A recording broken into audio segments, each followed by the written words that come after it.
Boa noite, meus irmãos. Que a graça e a paz do Senhor Jesus esteja sobre todos. Amém. Deixa eu só organizar minha colinha aqui. Bom, mais uma vez, vamos abrir a palavra do Senhor, em Romanos, capítulo 11, versículo 33.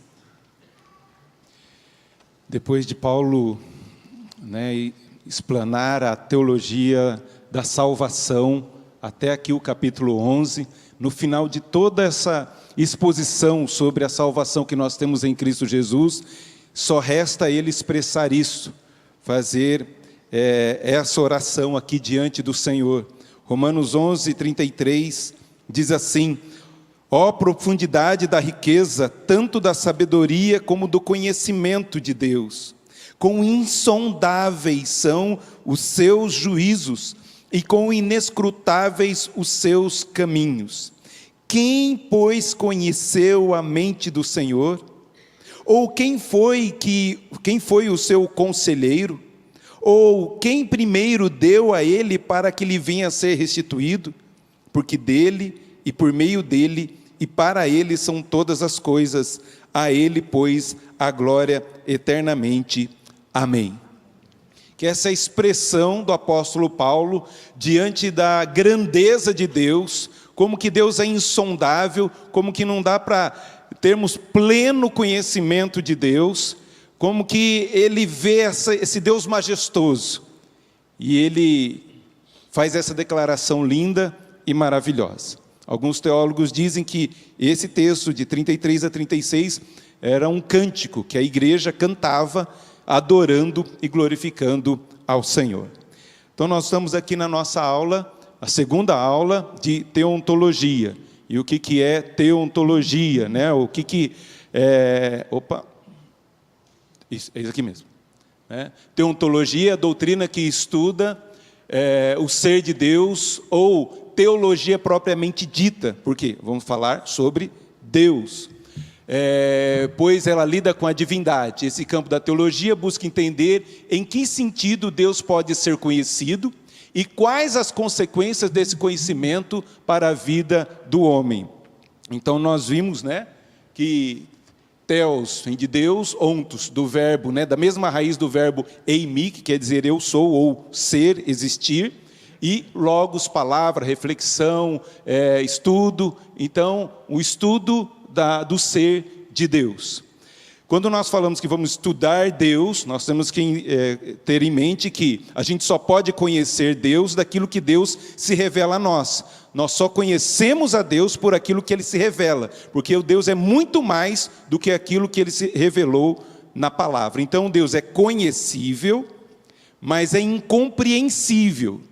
Então eu posso conhecer Deus, mas não na sua totalidade, porque Deus é muito maior do que as escrituras sagradas que nós temos aqui, e há muito mais de Deus. As coisas ocultas pertencem a Deus, e as reveladas pertencem a nós. Deuteronômio 29, 29 vai falar isso que nós estudamos semana passada.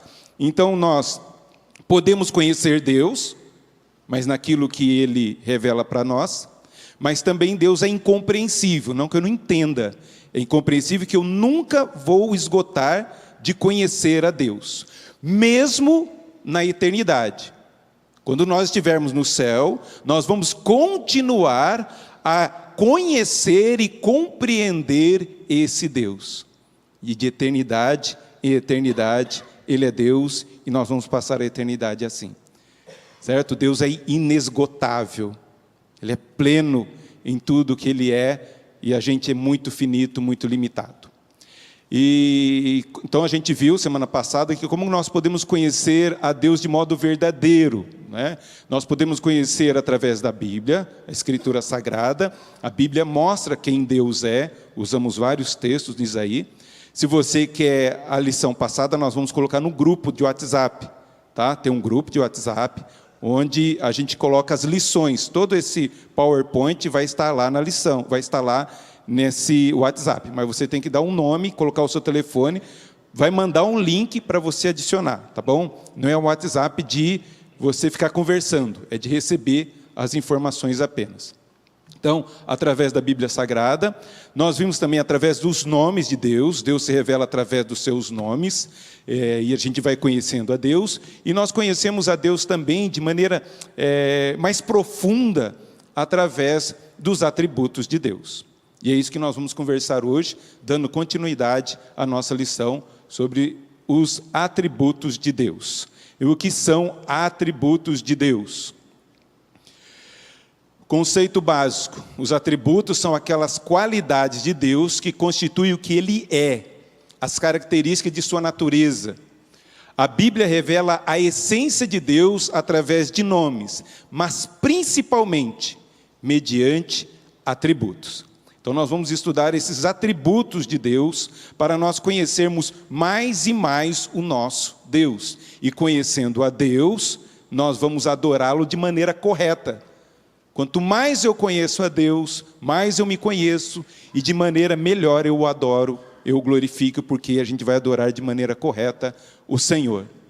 Então esses são os atributos de Deus. A gente tem que entender também que, quando a gente fala de atributos, não é que Deus cada atributo é um pedacinho de Deus, né? Às vezes a gente pensa assim, desculpa a minha imagem a imagem que eu vou passar, porque eu tentei fazer a imagem, né, no PowerPoint, mas saía tudo torta as bolinhas lá.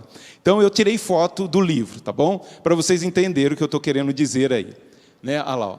O ser divino não é uma coleção de atributos reunidos. Então um monte de atributo aí forma Deus. Não. Certo? Deus é 100% tudo. Tá? Não dá para tirar uma parte só de Deus, amputar um pedaço de Deus, não tem como. Porque Deus é tudo, engloba tudo. E é muito mais que isso. Isso é só um exemplo, tá? de uma imagem que eu coloquei aí. Também não é assim, atributos de Deus não são acréscimos, né, que colocamos em Deus. Não. É a essência, os atributos é a própria essência de Deus. Não tem como a gente tirar essas coisas de Deus. Não tem como tirar um atributo de Deus. Não tem como acrescentar também um atributo de Deus. Então nós vemos que o atributo é o próprio Deus ali, né? Não tem como a gente desassociar. Não é nem um agrupamento que forma Deus e nem acréscimos que vamos colocando em Deus. Ok? Então vamos lá. Então, atributos são aquelas qualidades que constituem o que Deus é. É a própria natureza de Deus, as características da natureza de Deus. Revela a essência de Deus. Isso que nós vamos estudar aqui. Classificação dos atributos, né? Os teólogos têm maneiras de classificar, né? Como dividir os atributos de Deus e assim por diante. Entre os teólogos há vários métodos diferentes de classificação dos atributos de Deus. Tem aqueles que dividem como morais e não morais ou naturais, aquilo que é próprio de Deus e aquilo que Deus compartilha, né, que traz a sua... os morais seriam o conhecimento de Deus, seria o amor de Deus, e os naturais ou não morais seriam a onipotência, aquilo que é de Deus, né, que Ele não compartilha, dele próprio. Os transitivos e intransitivos é a mesma coisa. Eles dividem, às vezes, dentro dessas classificações, tem uma subdivisão, tá? Dentro dessas. São nomenclaturas, porque se você for estudar, mas o pastor não falou isso, né? Eu não aprendi isso, então estou colocando outras formas de classificar os atributos de Deus. Nós vamos adotar a classificação mais usada entre os teólogos e principalmente sobre os teólogos reformados, já que nós estamos estudando um curso básico de teologia reformada. Então, nós vamos trabalhar os atributos incomunicáveis e atributos comunicáveis. É isso que nós vamos tratar hoje. E a maioria dos teólogos, eles, quando vão falar de atributos, se você pesquisar lá, você vai ver que eles falam sobre atributos incomunicáveis e atributos comunicáveis. Os incomunicáveis, nós vamos ver aqui, né? Atributos incomunicáveis são atributos que distinguem Deus como Deus, sendo ímpar naquilo que Ele é e faz. São atributos que tornam Deus inigualável. Eles são exclusivos de Deus e não há nenhuma correspondência aos mesmos na criatura. São atributos que não podem ser transferidos ou refletidos na raça humana, pois a finitude deles impede que a possua. Então, nós vemos aqui que esses atributos incomunicáveis só Deus tem. E outra coisa, a gente tem que distinguir entre atributos de Deus e atividades de Deus. Atributo é aquilo que, se você tirar, Deus deixa de ser Deus. Os atributos incomunicáveis. Se eu tirar, Deus é onisciente, onipresente, mas eu vou tirar onipotente. Não tem como. Não tem jeito. Agora, as atividades de Deus é sustentador do universo. Se Deus deixar de sustentar o universo, Ele continua sendo Deus? Continua sendo Deus. Houve um tempo que não havia mundo, não precisava sustentar o mundo. Então, está vendo? Uma coisa esses atributos são qualidades que, se nós tirarmos, deixa de ser Deus. Há algumas teologias que dizem que Deus, Ele é todo amor, mas não é onipotente. Porque se Deus fosse onipotente, Ele poderia acabar com o mal. Como Ele não pode acabar com o mal, Ele só é amor, Ele só chora com a pessoa que está sofrendo. Mas não, Deus é todo poderoso. Não tem como tirar esse atributo. Então a gente tem que tomar cuidado. Por isso, conhecendo os atributos, nós vamos vendo algumas coisas assim, algumas heresias, alguns falsos ensinos. Por isso é importante nós conhecermos as doutrinas de Deus, estar atento à palavra do Senhor, para que nós possamos adorar a Deus de maneira correta. Como Deus quer ser adorado, e não como eu quero adorá-lo. Da minha maneira, do meu jeito. Não. É da maneira de Deus, do jeito de Deus. Então, guarde isso. Atributos incomunicáveis e atividade de Deus são coisas distintas, né? Que nós vemos na Escritura. Vamos lá. Então, nós vimos aí, esses atributos são qualidades específicas de Deus. Só Deus tem.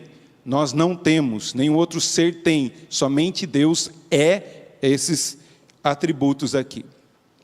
Independência de Deus. Deus é independente. Deus não precisa de ninguém. Deus não nos criou porque assim, eu estou tão sozinho. Vou criar aí os seres humanos para eu conversar com eles. Está triste aqui. Não, não tem nada disso. Deus não precisava criar o mundo, o universo. Deus não precisava criar o homem. Porque Ele é independente. Ele autoexiste. O seu ser é a virtude de Deus na independência, de acordo com a qual Ele existe de e por si mesmo, não sendo causado ou dependente de nenhum ser fora de si, sendo, portanto, o ser absoluto e puro. Então, Deus existe por Ele mesmo. Ele não precisa de outra coisa para que Ele venha a existir. Tá bom? João 5,26. Alguém lê para mim? João 5,26. Bem alto.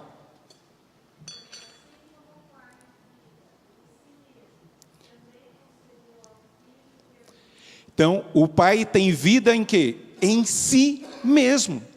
Ele é a própria vida. Ele não precisa de outra coisa para dar vida a Ele. Certo? Porque Ele é. Se Deus é. Bom? Outro atributo aqui, a imutabilidade de Deus. Deus não muda. Nunca muda. Deixa eu pegar aqui. Onde eu estou aqui? Deus é imutável no seu ser, nas suas perfeições, nos seus propósitos e nas suas promessas. Porém, Deus age e sente de modos diversos diante de situações diferentes. Deus não muda. Pastor, tudo bem, Deus não muda, mas a gente não vê ali, Deus falou para Jonas, vai anunciar a Nínive que eu vou destruir Nínive. Vou acabar com Nínive. Vai lá e prega para aquele povo lá, porque eu vou, daqui 3 dias, Nínive vai ser destruída. Aí Jonas vai lá, prega, o povo se arrepende, e Deus, eu não vou destruir mais. Deus mudou? Não, quem mudou foi a situação. O povo se arrependeu. E porque o povo se arrependeu, Deus não vai destruir. Lá em Gênesis, Deus se arrependeu de fazer o homem, né? Lá perto do dilúvio, lá, me arrependo de ter feito o homem. Não é que Deus se arrepende, né? Muda. Isso a gente chama em teologia de linguagem de acomodação. Assim, Deus ficou muito triste com a situação que o homem chegou. A linguagem de acomodação é quando a gente vai falar com criança, né? Quando você fala com criança da mesma forma que você fala com adulto? A gente fala até com vozinha de criança, né? Coisinha mais linda! Que menininho bonito! Né? Olha, você gosta disso? Uma linguagem de acomodação. Isso é, Deus, para expressar a sua tristeza, Ele expressa que Ele fica muito triste. Dói o coração de Deus, se é que Deus tem coração, é um termo, né, antropopatia, para dizer coisas do homem em Deus, né, porque Deus não tem um coração como o nosso, mas é para dizer o sentimento, a tristeza que Deus estava tendo ali. Como eu falei, Deus não tem olhos, né, os olhos de Deus estão em toda parte. É um exemplo de dizer que Deus está no controle de tudo e vendo tudo. Linguagem de acomodação. Deus se entristece de onde chegou a situação do homem. Quando Jesus chora. Jesus vai ressuscitar Lázaro, no entanto chora. Para ver a condição, olha o que a morte faz.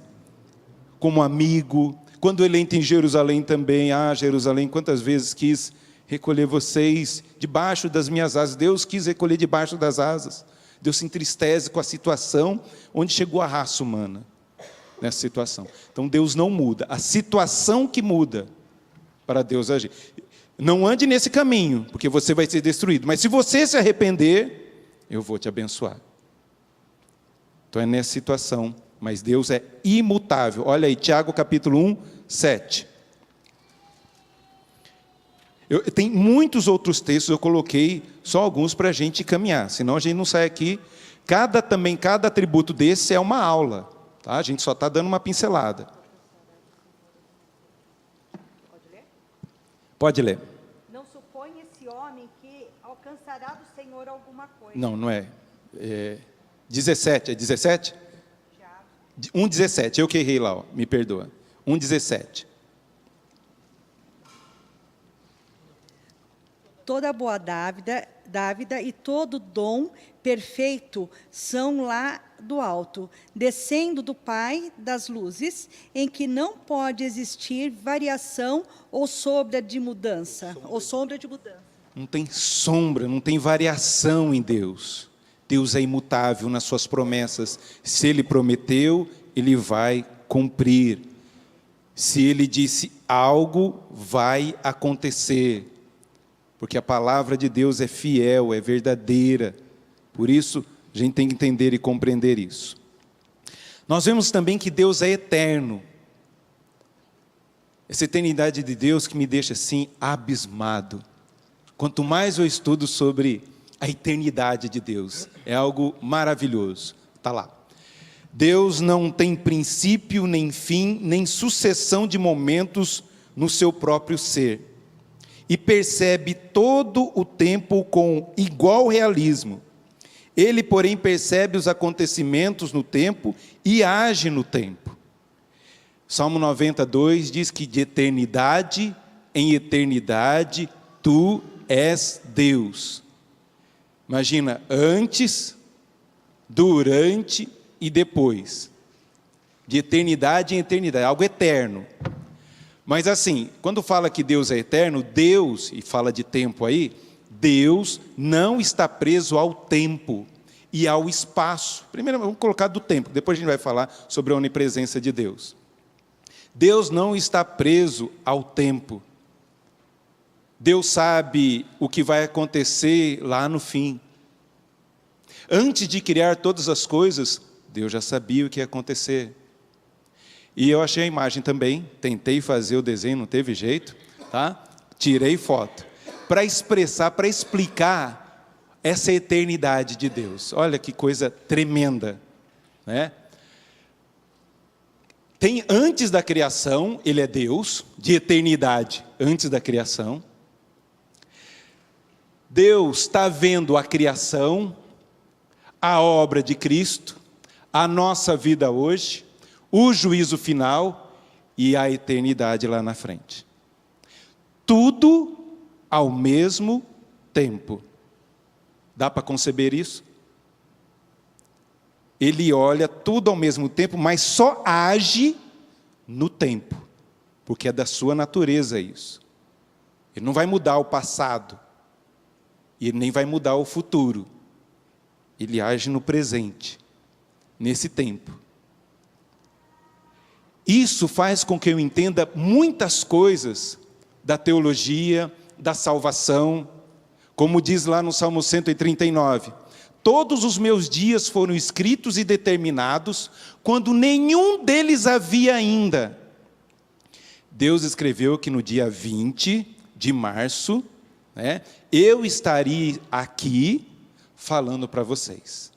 Eu não sabia, mas Deus sabia. Deus sabe o dia da minha morte, o dia que eu vou morrer. Deus, lá antes de criar o mundo, já planejou a minha salvação. Ele me escolheu antes da fundação do mundo, por quê? Porque Ele é eterno. Ele faz todas as coisas, conhece todas as coisas. Isso faz a gente admirar esse Deus. Olha com quem nós lidamos. Temos a ousadia de falar e conversar desse Deus eterno, que sabe tudo, nada foge do controle de Deus. Ele conhece tudo, Ele é eterno, nada foge do controle do Senhor. Daí, Deus não está preso ao tempo e Deus não está preso ao espaço, à onipresença de Deus. Assim como Deus é ilimitado ou infinito, com respeito ao tempo, também é ilimitado com respeito ao espaço. Deus está em todo lugar. Mas a gente tem que tomar o cuidado de não ficar falando, fazendo umas especulações tão chatas, que, como assim, se tivesse uma bolinha aqui nesse copo aqui, Deus vai estar dentro dessa bolinha, ou Deus está dentro da bola. Quando fala que Deus é onipresente, Ele conhece, Ele tem conhecimento de todas as coisas, Ele preenche todas as coisas. Nada foge da presença, do agir de Deus. Ele não está preso ao tempo e nem ao espaço. Ele não está limitado. Isso que esses atributos estão expressando e declarando. Nenhum Deus é comparado ao nosso Deus. Isso é tremendo. É maravilhoso demais. Como Davi fala, é maravilhoso demais para mim, não posso suportar, de tanta grandeza e maravilha de Deus. E nós vemos a onipotência de Deus. Deus é todo poderoso e pode fazer todas as coisas de acordo com a sua natureza. Deus pode todas as coisas de acordo com a sua natureza. Deus pode tudo. Aí uma pessoa fala, mas Deus pode mentir? Se Deus não pode mentir, então Ele é onipotente. Não. Mentir foge da natureza santa e verdadeira de Deus. Isso não é sinal de poder, mentir. É sinal de fraqueza. Deus pode fazer que 2 e 2 são 5? Não, não pode. Porque Deus criou isso. Essa matemática, esse conceito de 2 e 2 são 4, não são 5. Porque foge da natureza de Deus. Agora, Deus pode multiplicar, as coisas e tudo mais, mas fazer a continha ali, Ele pode fazer um milagre e tudo mais. Estão entendendo o que eu estou falando, a brincadeira que sempre fazem, Deus pode fazer uma pedra tão grande que Ele mesmo não possa carregar? Responda sim ou não. Não, então Ele não é todo poderoso. Sim, então também não é todo poderoso, porque Ele não vai poder carregar a pedra. Isso se chama dilema. Sabe o que é um dilema? Dilema é... Deixa eu pegar aqui. Evaldo. Vou pegar o Evaldo aqui, meu amigo. Responda sim ou não. Você continua a bater na Simone? O que ele responder, sim ou não, complica. Não, eu não. Se responde sim, então está batendo. Se responde não, é que batia.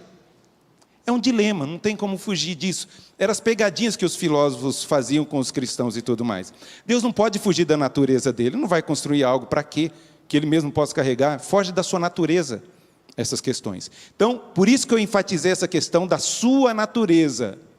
Deus não pode fazer o mal, porque a da natureza dele é boa. Quem faz o mal é o malvado, não Deus. Deus é todo-poderoso e pode fazer todas as coisas de acordo com a sua natureza. Somente disso. Apocalipse 4, né? Jeremias 32, 17. Jeremias 32, 17, eu não li o texto do Antigo Testamento. Jeremias 32, 17. Ah, Senhor Deus, eis que fizeste os céus e a terra com o teu grande poder e com teu braço estendido. Coisa alguma te é demasiadamente maravilhoso. Nada é impossível para o Senhor. O Senhor fez todas as coisas pelo seu poder. Né? E depois, Apocalipse, Deus Todo-Poderoso. Alguém pode ler para mim? Apocalipse 4, 8. Apocalipse, capítulo 4, versículo 8.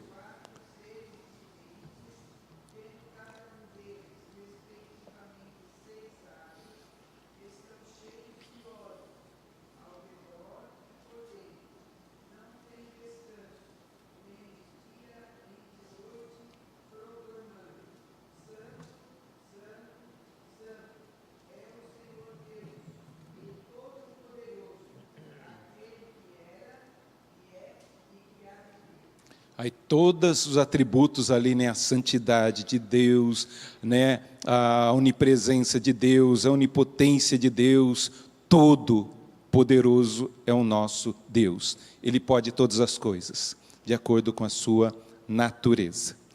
Então nós falamos sobre os atributos, assim, há muitos outros atributos, tá? A gente ia passar aqui à noite falando dos atributos incomunicáveis. São alguns, apenas alguns. Tá? Isso é para deixar um gostinho para você ir lá na internet, colocar atributos de Deus, estudo reformado, aí vai sair coisa boa, tá? Aí você vai ver aprender mais sobre esses atributos de Deus. É só uma pincelada. E agora os atributos comunicáveis. O que são atributos comunicáveis? O termo comunicáveis indica que podemos encontrar em nossa personalidade traços dos atributos divinos. Deus nos criou e comunicou esses atributos ao nosso ser, mesmo em medida infinitamente menor. Por isso que às vezes alguns teólogos mudam a nomenclatura, né? Porque como Deus é sábio, né? A sabedoria de Deus, nós podemos ser sábios, ter entendimento, só que a sabedoria de Deus é imensa, é infinita, a nossa é limitada. Por isso alguns lutam em dizer esse termo de Deus comunicou isso para nós. Então, tem essas brigas, mas nós temos lampejos, né, sinais da imagem de Deus em nós. Por causa do pecado, nós perdemos muito dessa imagem de Deus. Nós temos ainda a imagem de Deus, mas perdemos assim de maior grau, né, como dizer, mais força. Atributos comunicáveis. Vamos lá caminhar. Deus é santo. Deus é santo, santo, santo. E Deus pede para eu também ser santo. Então Ele comunica a santidade. Só posso ter lampejos da santidade por causa de Deus em mim. Mas ainda habito no meio de povo de impuros lábios, numa sociedade corrompida, a minha própria carne, minha própria natureza pecaminosa. Então Deus é santo, santo, santo. E eu sou santificado, tenho que buscar ser santo como o santo é o meu Deus. No entanto, eu sou falho nisso daí.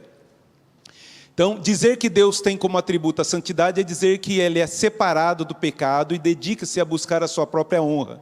Santidade de Deus é a sua perfeita e absoluta pureza moral. Ele não pode pecar nem tolerar o pecado.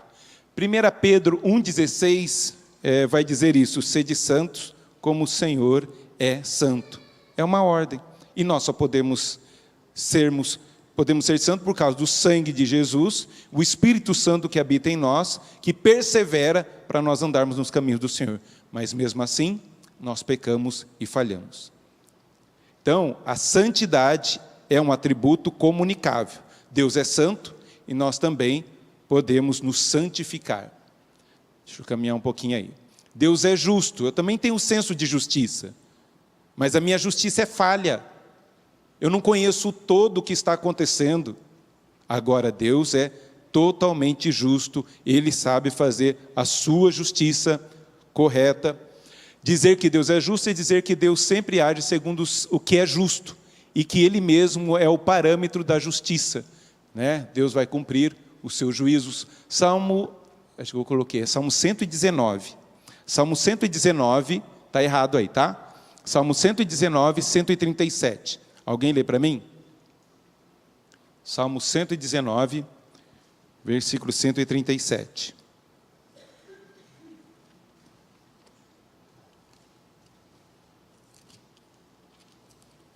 Bem alto.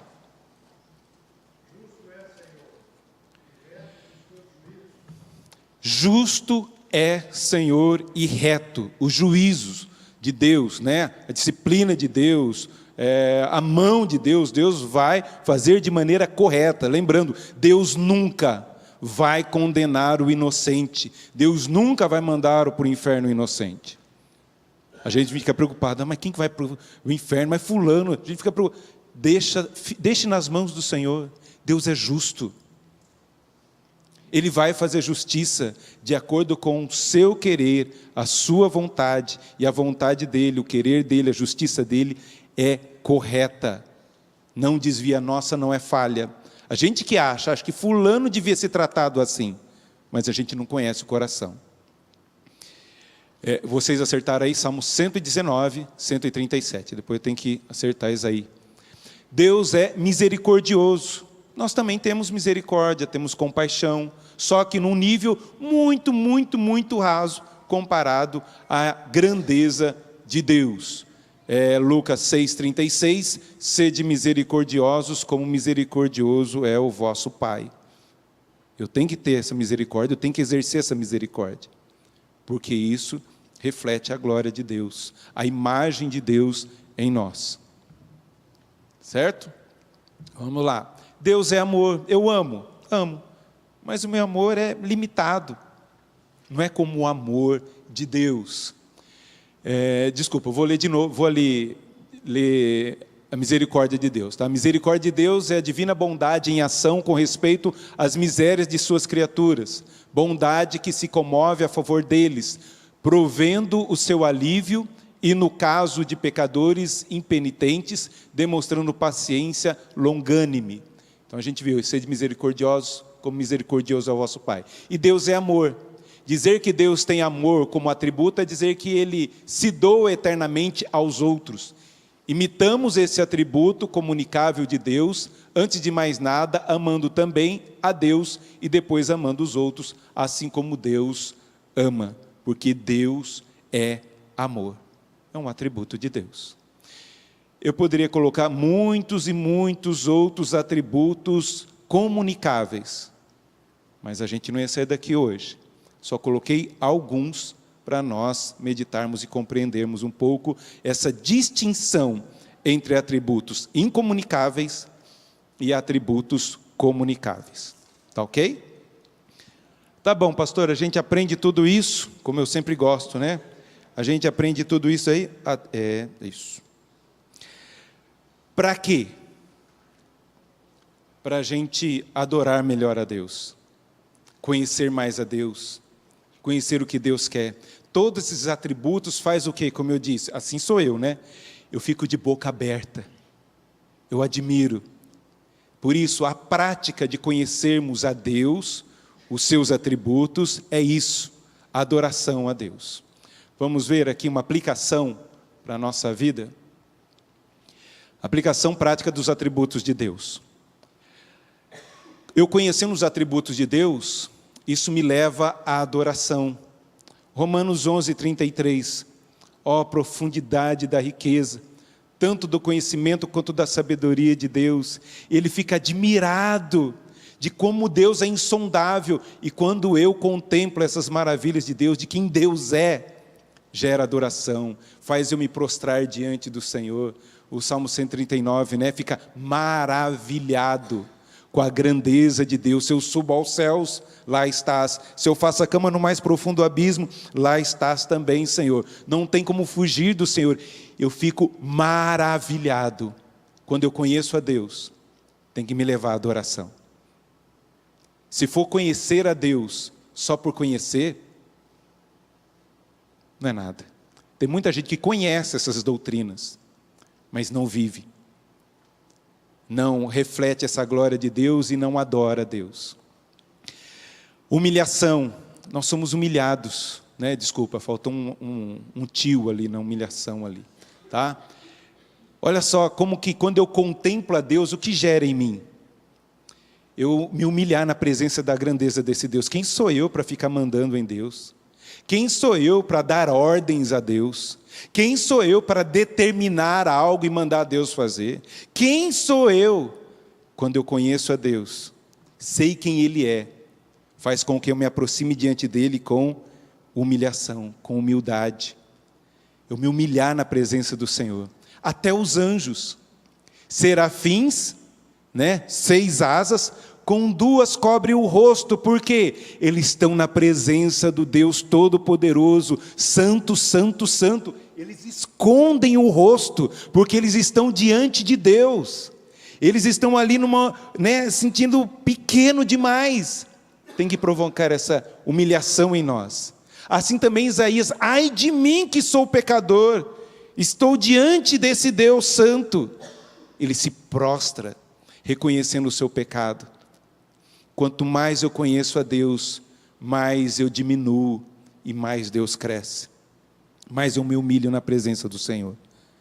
Eu não me torno arrogante, mas humilde, sabendo quem Ele é.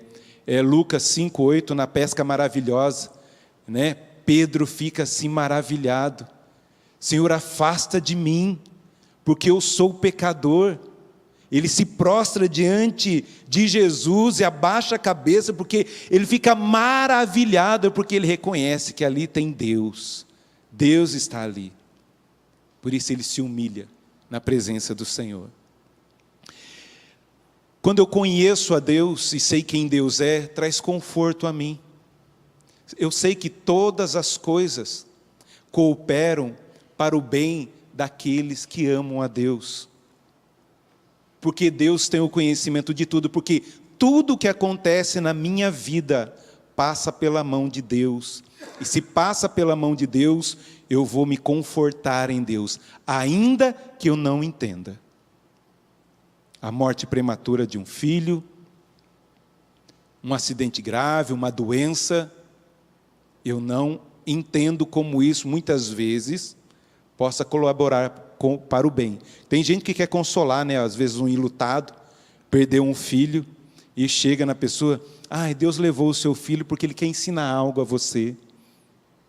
Acho que Deus precisa tirar um filho para ensinar algo a alguém? Então, cuidado quando você quiser consolar alguém. Simplesmente abrace, chore junto, mas não fale coisas que Deus não está dizendo. Mas Deus pode usar circunstâncias, né, para me aproximar mais dEle. E eu sei que tudo que vai acontecer na minha vida, e acontece na minha vida, né, desde que não seja eu que estou fazendo, né, aquilo que eu planto eu vou colher. Isso a gente tem que entender também, né? Como eu sempre digo, come picanha com gordura todo dia e entope a veia do coração, aí a culpa é de Deus? A culpa é sua, que não cuidou da sua saúde. Então, vocês estão entendendo o que eu estou querendo dizer, né? Que as coisas que acontecem me confortam na minha vida, algumas circunstâncias que fogem do controle, eu vou descansar em Deus. Isso traz conforto a mim. Abacuque, não é Hebreus, olha só, cheio de erro aí, né? É Hebreus, capítulo 3, versículo 17. Ainda que a figueira não floresça, ainda que não haja fruto na vide, Ainda que não haja gado no curral, eu, todavia, me alegro no Senhor. Apesar do desemprego, Senhor, apesar dessa dor que eu estou sentindo na minha casa, no meu casamento, apesar, ó Senhor, o Senhor conhece a minha vida, apesar de tudo isso, eu confio no Senhor. Eu descanso no Senhor. Eu sei que o Senhor não perdeu o controle da história. E por último, quando eu contemplo a Deus, ou adoro a Deus, eu confio em Deus. Eu tenho confiança de que aquele, Filipenses capítulo 1:6, que aquele que começou boa obra em vós, há de completar até o dia de Cristo Jesus. Eu sei que Deus tem uma obra maravilhosa na minha vida, e Ele vai completar essa obra, porque eu conheço e sei quem Deus é. Por isso que a palavra também nos instrui, em tudo dai graças, não está falando de tudo. Eu não vou dar graça, muito obrigado, Senhor, pelo câncer aqui. Não, Senhor, muito obrigado, porque em meio ao câncer, eu posso ver o cuidado do Senhor, o carinho do Senhor. Por quê? Eu sei quem é Deus. Eu me alegro em Deus, não nas circunstâncias. A minha alegria é ultra circunstancial, está além das circunstâncias, minha alegria está no Senhor. E eu sei para onde vou. Eu sei onde eu vou estar. Se eu partir, se eu morrer, eu vou estar nos braços do meu Pai. Conheça Deus. Busque conhecer mais e mais esse Deus das Escrituras. Quanto mais você conhece a Deus, mais motivos para adorar, mais prostrado você fica diante do Senhor, mais confortado você fica diante das circunstâncias e mais confiança você tem para levantar, para despertar e caminhar e fazer a obra do Senhor. Amém? Isso que nós passamos é primeira parte, né? Muito pouco sobre a grandeza de Deus. Então nós conhecemos a Deus através da sua palavra, através dos seus nomes e através dos seus atributos, tudo isso revelado na palavra do Senhor. Busque conhecer e estudar mais, para adorar melhor o Senhor, não do seu jeito, mas do jeito que Deus quer ser adorado e engrandecido. Amém? Vamos orar, pastor Jonas?